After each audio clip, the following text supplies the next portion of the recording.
I'm at the range this morning. I just wanted to discuss quickly the ALG Defense Flared Magwell for the Glock 17. ALG Defense is a sister company of Geisel Automatics, who are famous for their AR-15 triggers.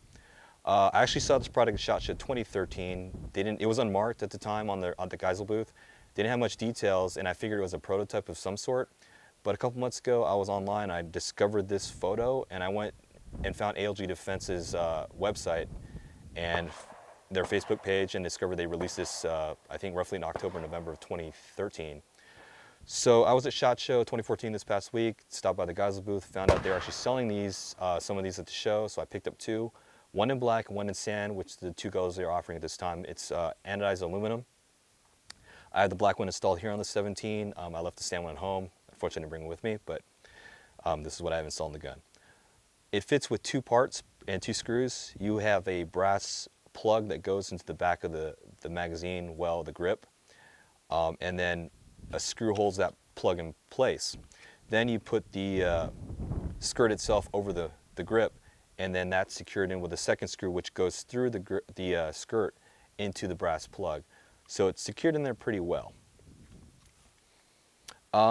As far as the effectiveness of this particular Magwell product, I have an unloaded firearm here, unloaded magazine.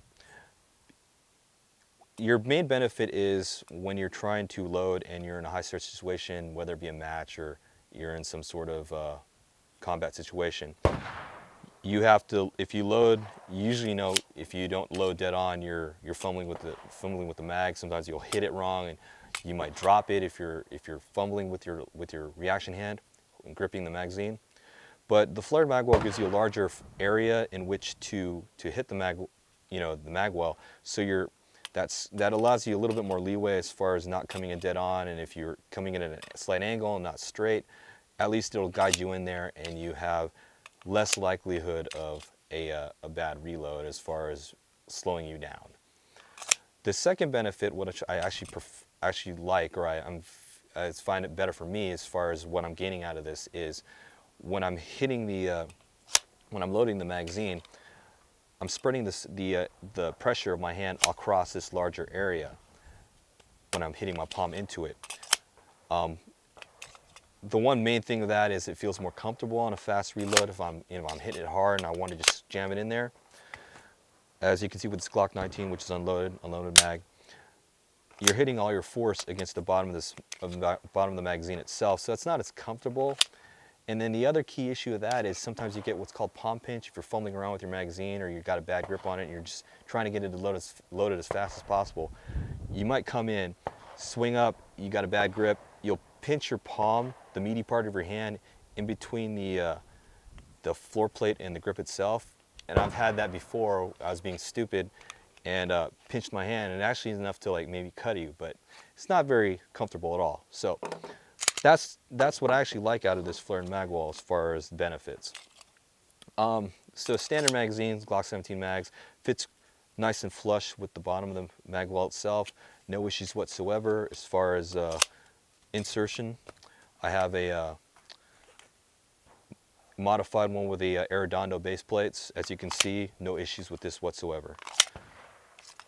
They did mention in their instructions, if you read the instructions, that you could have fitting issues with that plug itself. So you might have, I didn't have any problems with it initially. So when you just drop it in there, you're supposed to test it at both points. You're just putting the plug in first, making sure your mags drop free. And after you put the skirt on, to test it again, make sure the mags drop free. If they don't, there's instructions there and tells you how you're supposed to shave off that brass plug. So if the brass plug is too big for your particular magazine or your particular gun, that you have, it might be expanding the grip or distorting the grip, causing that not to drop free. But as you can see, no issues as far as drop free is concerned. That's pretty much it. I believe retail price on these listed at this point in time is $95 for the black version and $105 for the sand version. I know there's a $10 difference between the two. The sand one's a little bit more expensive. Other than that, I forgot to bring my notes with me. I actually weighed this on a digital scale, the brass plug and the skirt, the actual Flared Magwell skirt itself. And it was a little bit, it wasn't too heavy, but I mean, it was enough weight on there that you might concern some people. If you go to my blog, okfj.net, I'll have that written down along with some notes as far as, and photos regarding this particular product, and I'll do a little bit more of a write-up there. But as you can see, it's not the balance issue at all isn't big for me, considering you can see here it's kind of tricked out with a Surefire X300 on here, Trijicon RMR. So the weight for this particular gun, the added weight on that back end isn't a big deal. That's pretty much it. Again, check out my blog, okfj.net. I'll have a write-up posted regarding this product by ALG Defense, the sister company of Geisel Automatics. Thanks for watching.